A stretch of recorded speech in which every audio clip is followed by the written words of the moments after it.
Good evening.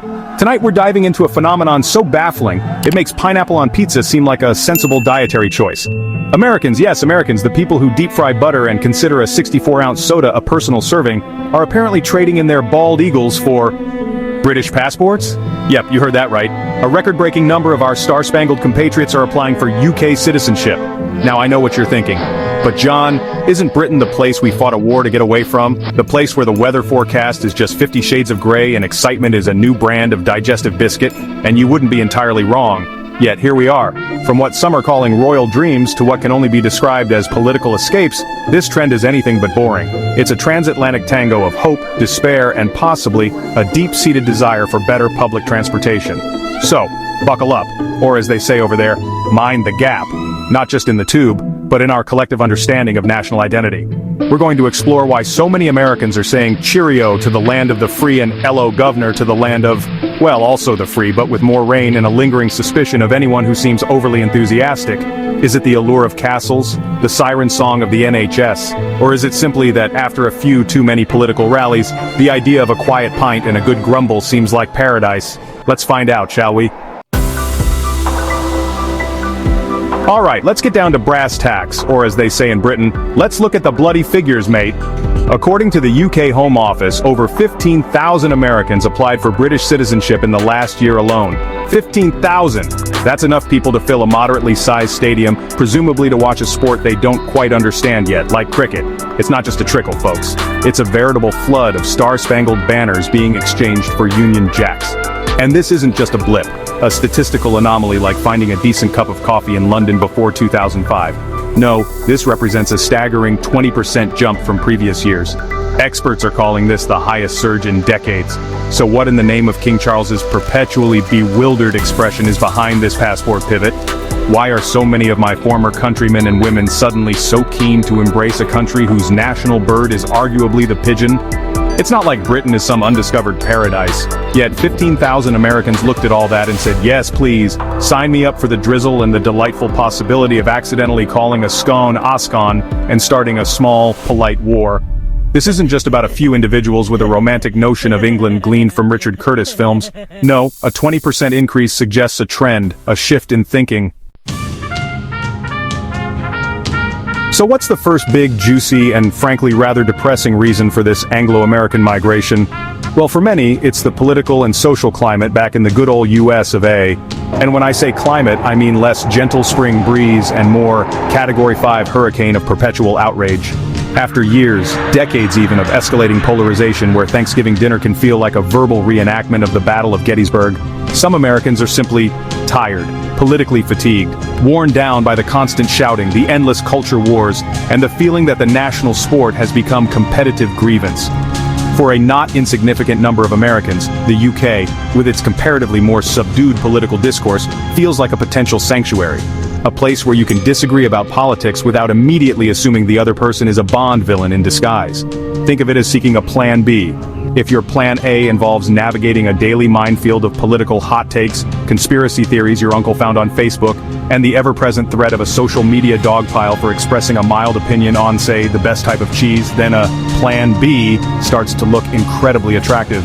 And for some, that plan B has a British accent, a fondness for irony, and a political system that, while far from perfect, at least doesn't feel like it's constantly on the verge of spontaneous combustion.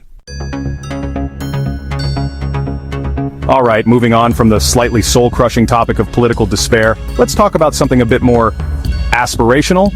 Reason number 2 for this American exodus to the land of lukewarm beer and impeccable gardens, career and education opportunities.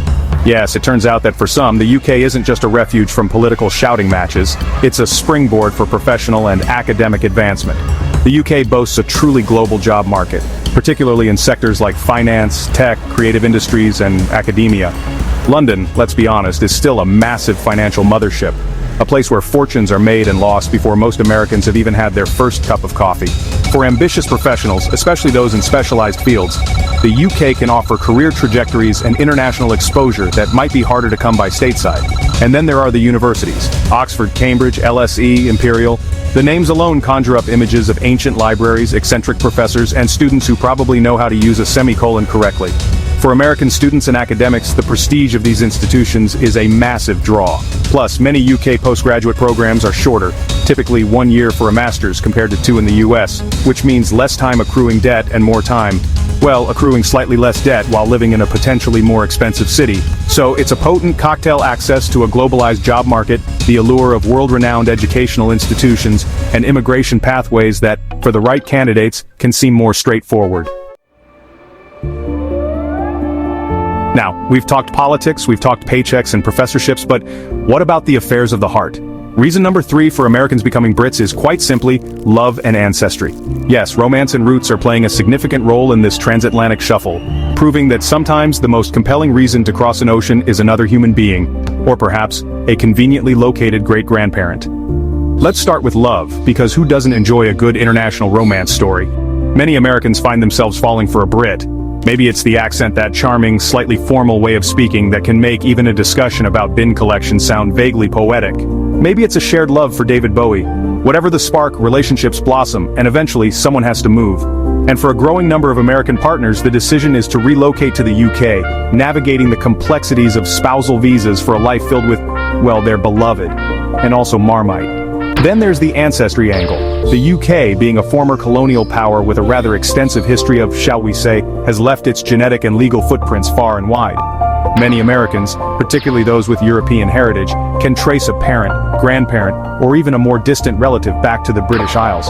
And in some cases, this lineage can provide a pathway to citizenship, or at least the right to live and work in the UK. So whether it's for a partner, a grandparent, or the ghost of Mr. Darcy, love and lineage are undeniably drawing Americans across the pond, armed with hope, a complicated visa application, and perhaps a well-thumbed copy of Pride and Prejudice. Okay, so you've navigated the political minefield, landed the dream job, or got into that fancy university, maybe even found love or a long-lost British granny. You've made it! You're a Brit in training.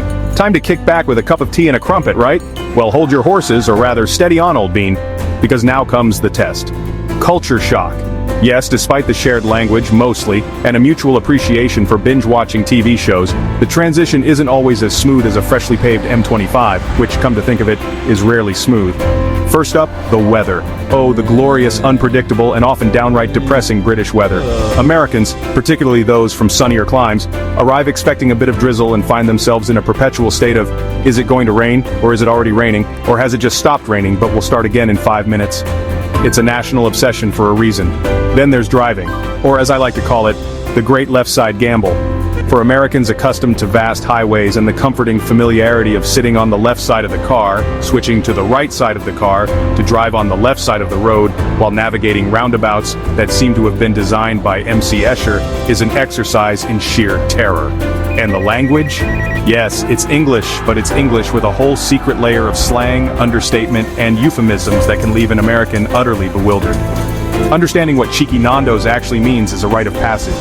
Let's not forget the housing situation, especially in London. Americans, used to sprawling suburbs and comparatively larger living spaces, are often shocked by the size and cost of flats. That charming period conversion often translates to tiny, drafty, and eye-wateringly expensive. And then there are the little things, the different plugs, the obsession with tea as a solution to all life's problems, the baffling array of crisps flavors, prawn cocktail anyone, the sheer politeness that can sometimes mask a simmering resentment, and the unspoken rules of queuing for absolutely everything. Surviving culture shock is about embracing the absurdity, learning to laugh at your own blunders, and eventually finding yourself saying sordid without a trace of irony.